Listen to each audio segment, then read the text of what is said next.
So when I learned that we had a Pilates studio that did about $168,000 in 1 month, I said, I got to get the great Ahme Bovee. I think you closed out 1.7? Yeah, 1.7 for the year. Wow. Phenomenal. I know. My advertising and sales budget was almost zero. All word of mouth, all referrals. Really? Okay. I ran my whole business on referrals. All I did was teach really well. Oh, look, there's one of your employees right now. Oh my God, Hold on. yeah. That it makes it not feel like work. It's such a positive environment that you want to be around all of the team because everybody's just always uplifting each other. So even things like, joining the program is investing in myself, and when I invest in myself, then I can invest more in my team.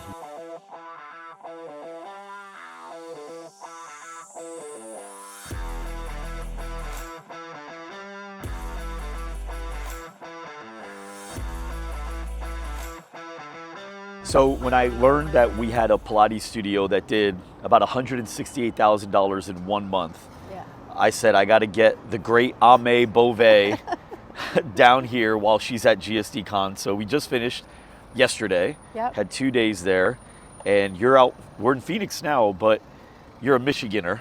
Is that a word? Yeah. Michigander? Michigander? I'm not sure. I feel like really it is a word yeah. if you came up with it that quick. It must be. What a year. I think you closed out 1.7? Yeah, 1.7 for the year. Wow. Phenomenal. I know.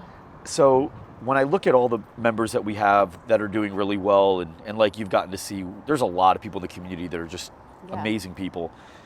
Your superpower is leadership, your ability to build a team. And the reason I wanted to have this conversation with you is because I think a lot of gyms are really like not growing. They're hitting this ceiling, and they think it's leads, or they think it's sales, or they think it's something else, but it's their inability to build a team that can grow a company and build a system for that team to be successful. You've done that, and I've gotten to meet your team because you brought them Two people with me this weekend, which was phenomenal, by the way. Yeah, they're really good people. They had a good time? Yeah, absolutely. Loved it. Are you glad you brought them? 100% great investment to bring them along. Very cool. So you've gotten to see a lot of different fitness studios and gyms and meet owners throughout the years. What are some of the things that you think people are missing that disallows them from being able to become the leader that's necessary for them to hit numbers like your numbers? Well, I mean, two things come to mind. One is, as a leader of your business and your team, you have to invest in yourself. And even looking back on my career, there were times when I didn't prioritize that.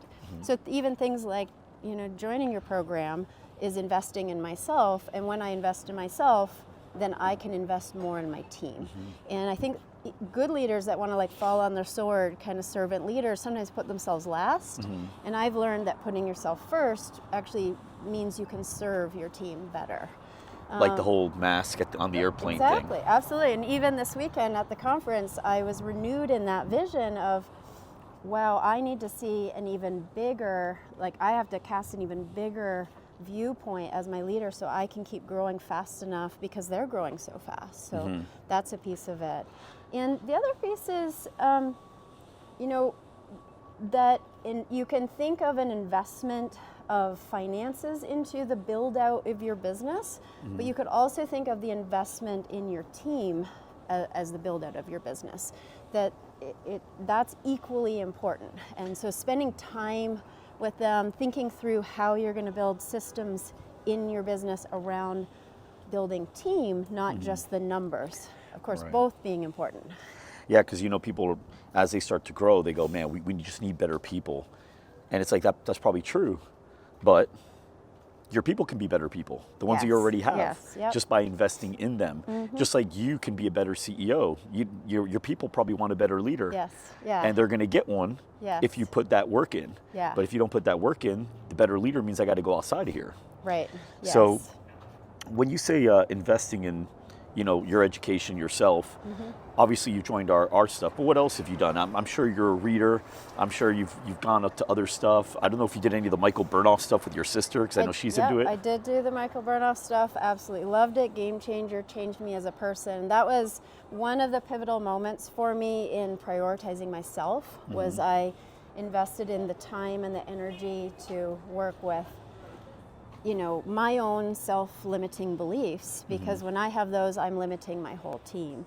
I've obviously invested in many years of training inside my industry in Pilates with mentors my entire career. And so that model of mentorship, that's another piece that it would be really good advice, is to find mentors. If you want to become really good at something, find someone who's really good at it, hang out with them, and learn from them, whether that's the craft that you do, in my case Pilates, but also business or leadership. And also be a good mentor, meaning be humble, come to them and listen carefully. Your attitude when you're given the gift of mentorship from someone else is really important to how much you're going to gain from it. So that's a piece that's really important, and people sometimes don't think of in today's society. We like to skip over that part. Yeah. But it's to your detriment. Right. You know what the funny thing is, when you talk about mentors, you talked about Pilates. Yeah. I found that just like an athlete, right? Like a basketball player can get a basketball coach, but then he can get a shooting coach. Right. He can get a strength coach. Right. He can get a nutrition coach. Yeah. So in this case, oh look, there's one of your employees right now. Oh my gosh, hold on. Mia. What's she doing? So everybody meet Mia. How you doing? Good to see you. Just randomly in the background. Yeah. That was a surprise. walk. This was not a prop. This wasn't a prop. Yeah. Okay. It's nice to see the sunshine. So nice out. You know, we were just talking about, I don't know if we can hear. We're gonna put you in the middle between us both. Okay, Here, okay. why don't you come over here? Come over here. There you go, because you'll probably be able to pick up both mics. Say something, Mia. Hello. Can we hear her well? Okay.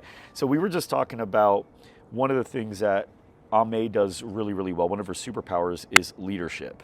So this isn't a setup, but while we got her here, we're going to ask, what are some things that you see in a leader that you have with Ahme that maybe you didn't see in previous work that has gotten you to work the way you do? Because you're excellent. Yeah. Ahme recognizes all of her employees very well and is always shouting them out and so appreciative of the work we all do that it makes it not feel like work. It's such a positive environment that you want to be around all of the team because everybody's just always uplifting each other and following Ahme's example. And then bringing you here. Yeah. Stuff like exactly. this. And she wants us all to grow. So what would you say is like the biggest thing you took away here that you think is going to make your guys' studio work even better? I think it was great to just kind of take a step back from our own studio and meet so many other people and see other companies and everything and be able to just kind of go in with a new perspective, new mindset, and I don't know, I just feel excited to get back and get things done. So, yeah, love it. Okay, well, we're going to let you finish your what are you drinking? Your little. Starbucks. Oh my God! Is there pumpkin in it? No that season's pumpkin. over. That season's over. Okay, well, I'm going to finish my conversation All with your right. great leader here. Yes. Yeah. Yeah. Talk to you soon. That's so cute. That was a cool little random Yeah, throw in. I know. That we should have worked that in on purpose. Yeah, you just go with the flow. Yep. Mia is phenomenal. She's young. But I see so much potential in her, and she's stepped up. And I see her putting herself out there that I wanted to invest in bringing her to this event. And I know that she really values that. And I do that, like she said, that's actually what I do. Is I'm always the way I lead each person is different. So what one person needs and what another person needs is different. But she was ready for this. Right. Yeah. Well, there's a difference between fairness and equality. You know, that's one of the things that's I've learned. Fairness is about doing what's the way that person has either earned or has learned to respond best. Whereas equality is everyone's going to get the same no matter what. Yeah. But like, let's take again sports. If you're an athlete on my team and I got another athlete on my team and one of you's doing really well and the other one's not doing as well, equality would mean I'm going to give each of you the same amount of opportunities. But fairness is, well, you've put in the work to get here. I'm going to give you the ball. I'm going to give you the ball more than I give anybody else the ball. And then the same thing here, you know, she's obviously doing a really good job. You saw there was opportunity to invest in her. And not that you don't see that in all your people, I but just invest you in could them only do a couple differently. at a time. Yeah. Yeah, it's hard to bring everybody all at once. But then also, everybody responds to things differently. So And they're ready at different times. They're- And that's, and a the good timing. leader can see that when when someone's ready to grow and when they need to just be nurtured where they're at. And that's an eye and a feel. If you start paying attention to people, you can see when someone's even kind of asking without asking for more guidance or more investment in fulfilling what they want. Because that's the other thing is you have to make it so your employees feel like they're getting what they need out of the relationship. Right. If you're not meeting that, you just have unhappy people that are always looking to leave.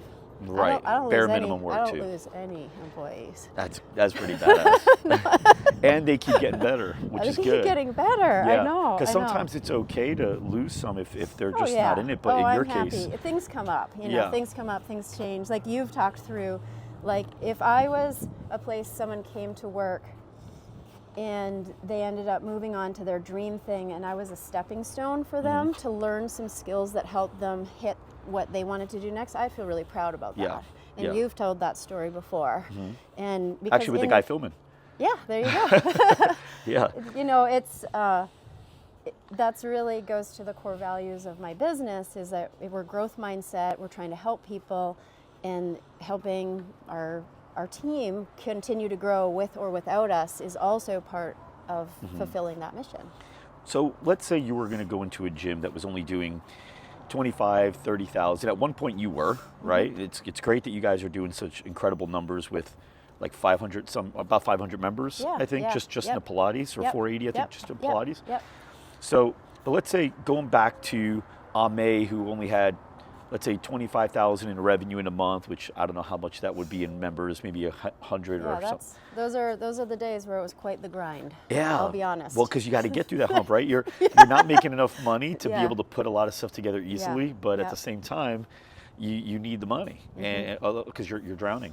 So, if you were to go back in time, how would you accelerate her growth to get from where she is to you are now, so you can cut some of the things? Because you learned through failure. So, what are some of the things you could skip? So I'm going to speak actually to, because there's more and more Pilates studios even joining.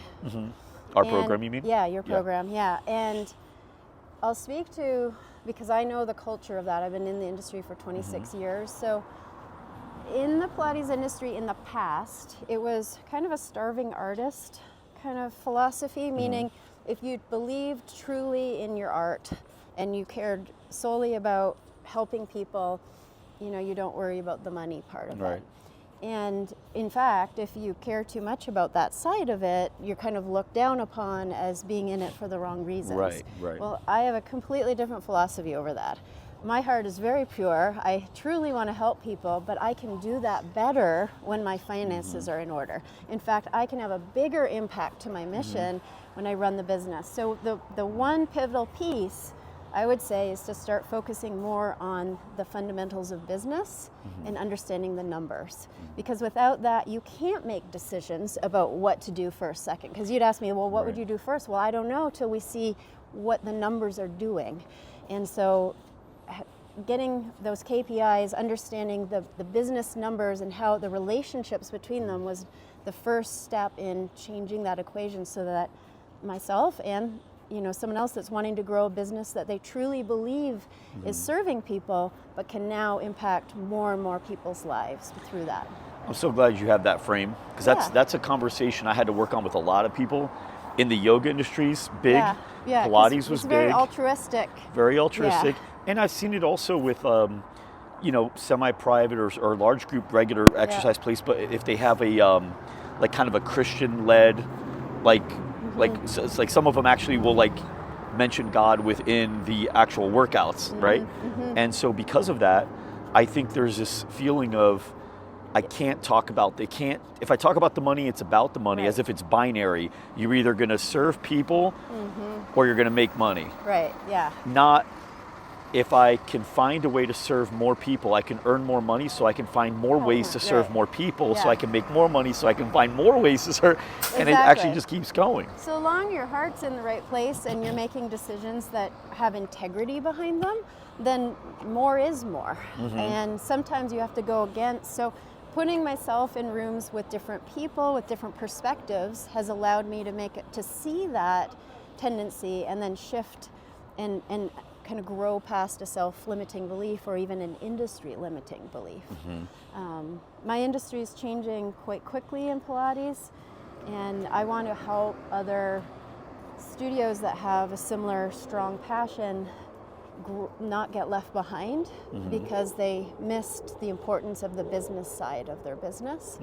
And also, I mean, I'll speak to another thing for owners and people that really believe in what they do, is you're going to burn out if you don't start taking care of the business side of your business. In fact, that was another pivotal moment for me, was around COVID. And it was so hard. I mean, I worked and made no money for a year just to keep my studio open. Many in this category couldn't keep it open, and I understand why, because it was very, very difficult. We get to the other side of that hardship, and I had to make a decision. I mean, like, I'm just going to walk away because I can't keep doing this, or I'm going to do it right.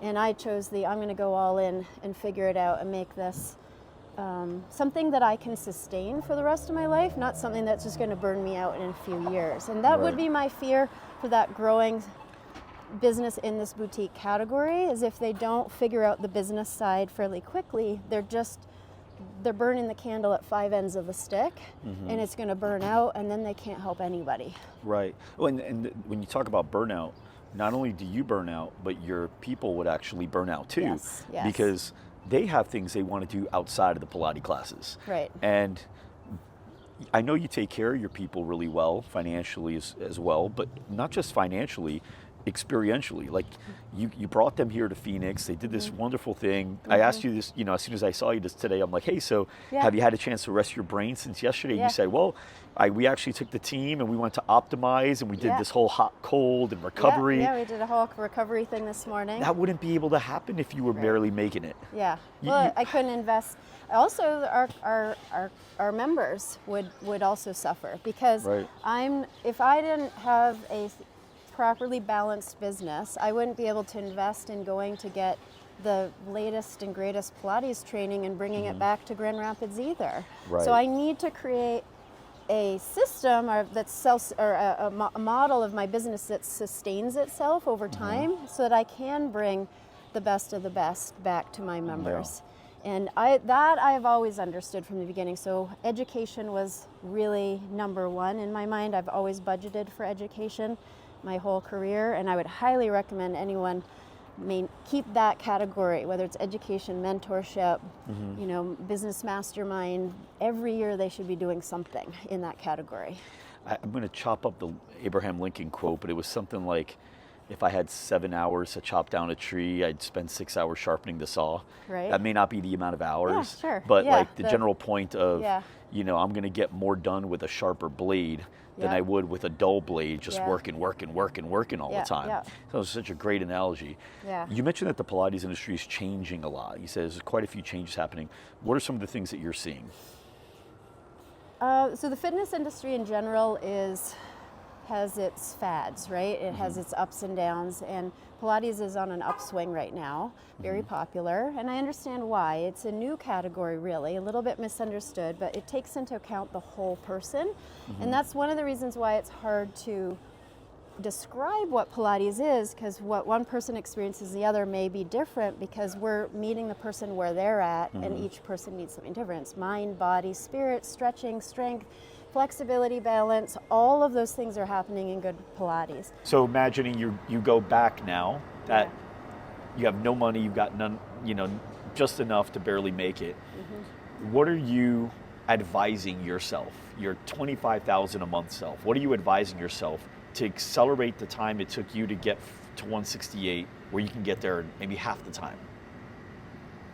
Well, this might be repeating what I've already answered, but realizing that just like my commitment to the service, to the product, is commendable and should always be there, but not just focusing on that, and educating myself as heavily as I did in that in the business side of it. So I'm not sure, like, no, you want me to point to like one thing? Well, because the difference would be here's but it. That's what I would tell myself. Is don't think that just being really good at the thing you do will make it happen. You have to be really good at getting that out into the world. So that would be, so there's a good one, is the sales side. Yes, and that's what I was looking at, because you do pretty good at that. Yes. So when you talk about... But I didn't always. So up until probably, this isn't even way back then, up until 2-3 years ago, My advertising and sales budget was almost zero. All Okay. word of mouth, all referrals. Really? Okay. I ran my whole business on referrals. All I did was teach really well. And what were you doing in revenue at that peak of that? It's a good question. Maybe in the 50s. 50s? 50s. 50 a month? Yeah, Okay. 50 a month. Okay. So It's pretty good. It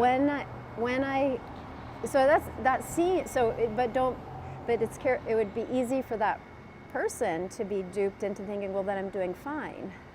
Because my product is so good, I have such good referrals, then why would I need to spend any money on promotion and advertising? I did not realize how much that was holding me back. And once I did start focusing on that, I realized that I can have the best product in town, but if nobody knows about it, they can't find me. It doesn't exist. Exactly. And that has been a huge aha moment for me in the last just few years of, oh, I have to really put myself out there more, which, to be honest, is a little uncomfortable for me because I'm a more modest person that doesn't, I want my team to grow together. I don't want to stand out front with a big flag in an egotistical way. Drum. But what I realize is that I actually serve my team better when I do that. And so stepping forward to be more visible, to talk more about the things I believe, to share more about the quality that we offer, will then give the consumer a choice in the industry of how they spend their time, money, and the results that they get. And so that was a game changer for me that I way underestimated early on. Way underestimated. What would you say has been the most successful promotion you've ever done? The most successful promotion, it's when getting out on, let me think about that. Like the one where you're like, okay, we're doing that again. Like a promotion or like advertising piece to get out? Yeah, like maybe a promotion, maybe a campaign, but just something that you like said, hey, what if we did this? And then you did it. Maybe it was a Black Friday thing, maybe it was a New Year, New Me thing, maybe it was a summer thing, but something that you did and you were like, oh, I can see how that can continue working well, better and better too.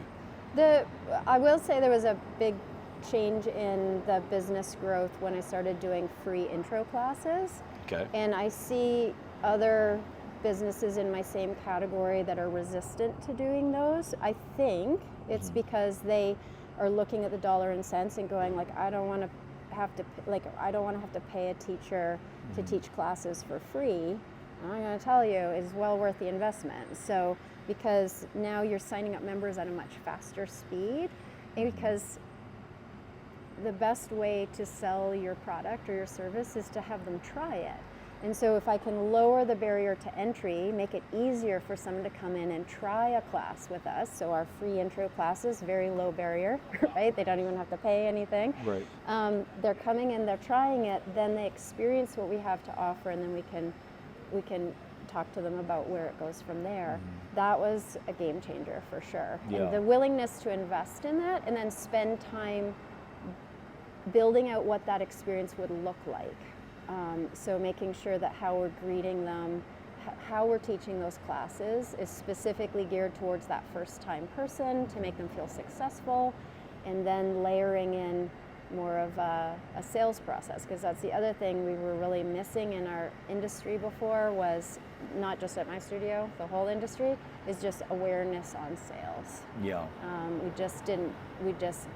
When you walked up to us and asked us to buy, we would sell it to you, and that's about all we were doing. And if you I know didn't, it probably shocks you. You probably are not even. Well, and so that's a huge testament to the product. When you think about that, a huge testament to that education level is like it was growing without any effort in advertising or sales. Right. So now what happens when you add advertising and sales to a phenomenal product? That's why we're seeing the numbers we're seeing today. Yeah. My concern for my industry, specifically in Pilates, is if you just have advertising and sales but no longer have a product with good ingredients in it, that's gonna flop on the other side. And I don't want that to happen for any business owner. I don't want that to happen for the industry, because I believe so much in the ingredients that what we have is really meaningful. Yeah, I agree. It definitely does start at the product. I got to interview this CMO of a company that was valued at $2 billion at the time. I don't know what they're valued at now. This is like 2 or 3 years ago.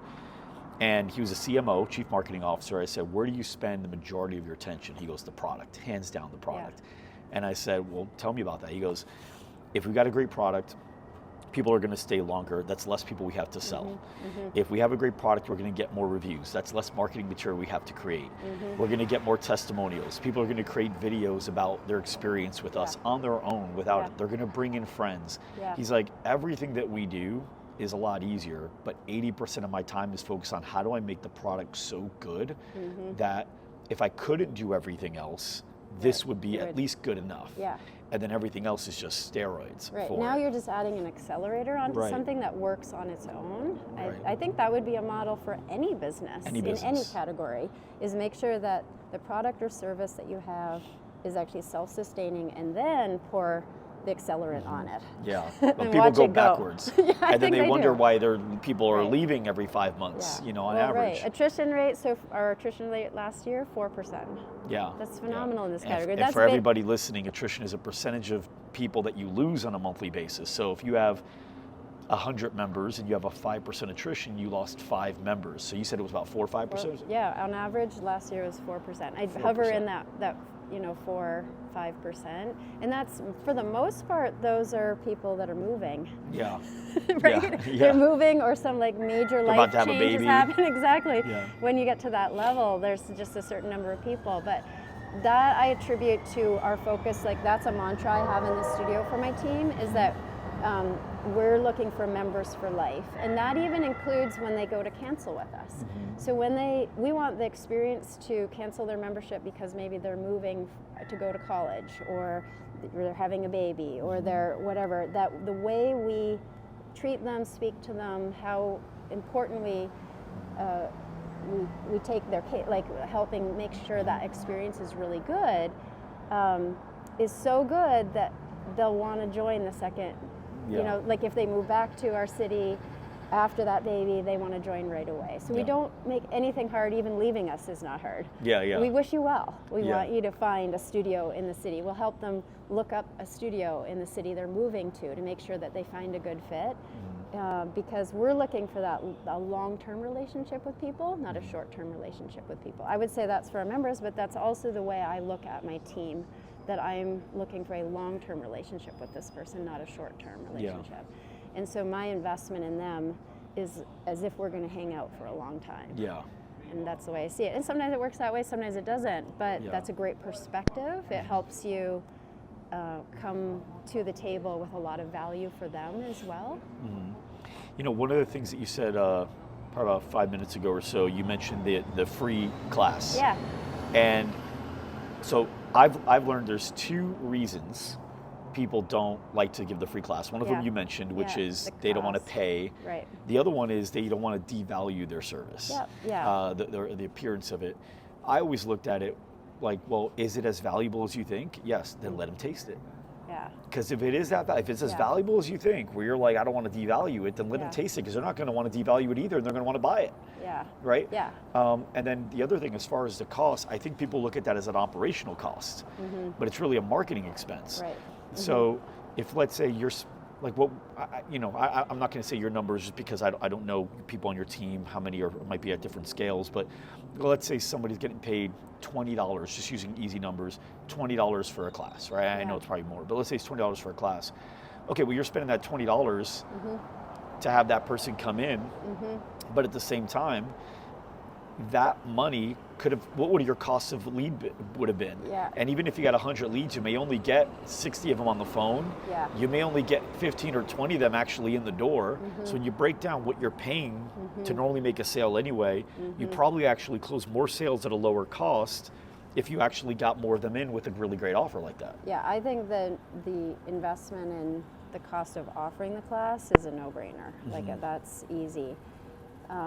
I just would get over that hump very quickly for a lot of reasons, some of which you said as well. And it's, for me, it's also, I just believe so much in what I do that I want people to experience it, even if they don't stay with us. I look at, because when you do free intro classes, I will warn you if you've never done them before, you are going to get what I call the looky-loos. These are people that come for a free class and they don't really have an intention on signing up. Although, if they're coming and they've taken an hour out of their time to come to your studio, they're more interested than you think. So don't write them off. Right. That being said, what if they don't sign up? This is how I think about it. I'm creating good karma in the world. What if they don't sign up, but they have a great experience? But then they're talking to their neighbor who starts saying, hey, I've been thinking of doing Pilates, or my back hurts, I wonder what I should do. Then they, having had such a great experience, might say, well, I know a studio I went and tried, I really had a great experience there, you should look at them. And so in my mind, I imagine I'm sending out all these people that now understand more about what I do in my city. Even if it wasn't the right fit for them at that time, I've planted a seed. Yeah. And that seed, you never know when that seed's gonna come back, more times, 4 times, 10 times fold, because you've put out that good work into the world. So I see it as even bigger than who I sign up that day. I see it as a way of creating, there's so much more I can do in an intro class to educate people on what I do than I can in an advertisement. Because everyone is advertising they're the best and this is phenomenal. Like every ad says you're the best. So I need to prove it. Well, just the effort to maintain attention, right? In an ad, how easy is it for the person to just go like that? Yeah.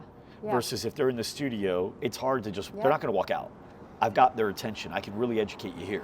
Here's another idea for gyms and studios out there that we did. We don't do them as much anymore. We charge for them now because we're just so full. But when I was building, we did Pilates parties.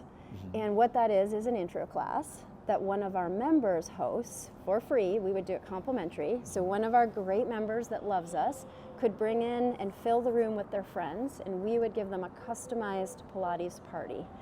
Well, what better for free? Yeah. So now I've got a win-win. So another business philosophy I have is what I call the triple win. Every decision I make in business has to benefit the customer, benefit my employee, and benefit the company as a whole. So I'm looking at that through every lens, and I train my staff to look at decisions that way too. Is this a triple win, or is this a singular win and a lose-lose? Then it's not a good decision. So I saw the Pilates parties as like this triple, quadruple win. I'm creating a benefit, a gift I can give a loyal member that increases retention, because they're like, oh, they value me, I'm special. I get to share something I love with my friends. They're going out into the community and telling their friends about how much they love what we do, come on in. And then they would naturally help host it. So they're telling, they're showing them around the studio, and here's what I do here, and here's what I do that. So it's creating this fantastic experience for their friends. And then we may end up with some members out of that. The teacher gets to have a fun time, they get to earn more money because they're teaching it, and now you have a promotional event that's basically a room full of referrals. Right. And that worked great. If you sell one, it's easy to sell the other. All you need is that one. Oh, you don't do that one anymore? Well, we don't do them free anymore. You can now book a Pilates party because our membership's so full. Yeah, we're capacity really at challenges. and near capacity. I mean, every once in a while, I do them for a special member that hits a milestone. We just had a member this year, turned 50. She's been with us from the beginning, and I was like, she asked us, she said, can I do one of those Pilates parties? And I was like, yeah. I shouldn't say this on air, or everyone's gonna come for me. But it was like, and I'm not gonna charge you. Like, just bring your friends. It's our honor. We had balloons for her. We did a toast at the end. I mean, I was wondering if you can add in a fourth win. Yeah. That would be like a win-win-win-win, right? So the fourth win, and I think it would make the others win better, where you can get even more people wanting to bring more people. Yeah. Where if you did a philanthropic ad to it, where you say, to Pilates party, for every friend you bring, we're actually going to feed a child in a starving country for an entire month. I love it. Which, through Feed My Starving Children costs about $8. Yeah. So if you were, let's say, to get, how many people would typically fill up a class? What do you think? Yeah, we have 14 in a class. So 14 people, that'd be under $120, $130 to get 14 people in, but you fed 14 children for an entire month. Yeah. Now think about the referral. The referral isn't, hey, come do this class. It's, hey, they're doing this thing where they're looking to feed children. Yeah. If you come, I wanted to feed as many as we can. The goal is 14. I love it. That's kind of cool too. Then you get a fourth win in. Yeah. That's kind of cool. Great. All right, we're going to interview your sister next. Yeah, I love it. Now, it's going to be a whole different episode. Yeah. But what I want to know, because I want to see how in sync you guys are. Maybe you are, maybe you're not. I'm going to ask her the same question I'm going to ask you at the end. Sure. Ready? Okay. What is the time with your sister that you would say was the funniest, belly laughest time you've ever had? If you were to reflect back, be like, that is the time she's probably going to say. Oh boy. I have no idea. We had a lot of fun. Growing up at my house was fun. Well, worst case scenario, I hear 2 funny stories. Yeah. Belly laugh. I don't know if I can come up with a belly laugh, but I'll share with you a fun. Okay. Well, a fun story is just we used to play dress up all the time growing up. Okay. Actually, I'm going to tell you 2 stories. So Okay. I don't know if it's a belly laugh, but my mom would get clothes from the Salvation Army or the Goodwill or garage sales that were all just like dresses and weird hats and weird shoes, and we had like the biggest collection of dress-up clothes, and we would just, my sister and I would go down there, and we've got the feathers and the da-da-da, and we would just have a ball. I mean, really had fun. The other thing, this is not so much funny, but it's interesting. Do you know that we used to play business when we were growing up? So obviously we were both destined to be entrepreneurs. I would make up business games, just all on my own, not like a board game or anything anyone else. I would make up. I made up bank. I had a restaurant for a while. I did a movie theater. I had a real estate business, and all of it I just created, and her and I would play for hours at business. Wow. So it's so interesting because these things are inside of us when we're young, and we just love doing it. Yeah. And then here we are running our own businesses. My God. Who's your older sister again? Caitlin, I just have the 2, or just Caitlin and I. So she's the older sister. That's what I'm saying. I'm the younger sister. You're the younger sister. I thought you said another sister. Yeah. I can't remember who's older, who's younger. I am 5 years older than Caitlin. 5 years older than Caitlin. Okay. All right. You met her first. So I you met her probably first. think, For me, it feels like she brought her kid sister along. I know. I'm really proud of her for that. You know, it's good when you have a younger sister. Sometimes they can feel like they're always the littler sister. So I was actually really proud of her, you know, joining you guys and having such great success, and then bringing me into that she could be the leader in this, because she is a leader. She is, 100%. She is a leader. But when you're a little sister, it like makes you proud to show something to your big sister. Yeah, 100%. She's done phenomenal. Like She even is. when she speaks on stage, I'm just so proud of her. Yeah, she was super confident yesterday at the talk. Yeah, and she's just killing it too. I know. Well, I think if it wasn't for, no, because Grace got it too. So she's in the top 3. Yeah. But for a while, she was a top revenue generating studio for like a while. And then Kim and Dave and Grace just had this like ridiculous, crazy. But I think on a regular month to month, I think she's the leader right now. That's Yeah. Well, hey, she loves it. Ahme, you're fantastic. I'm so glad that you're a part of the community, and thanks for taking the time. And thank you. Now let's go pick up your sister. All right, I love it. Thank you. And for everybody watching, everybody listening, thank you so much for tuning in, and we'll see you next time.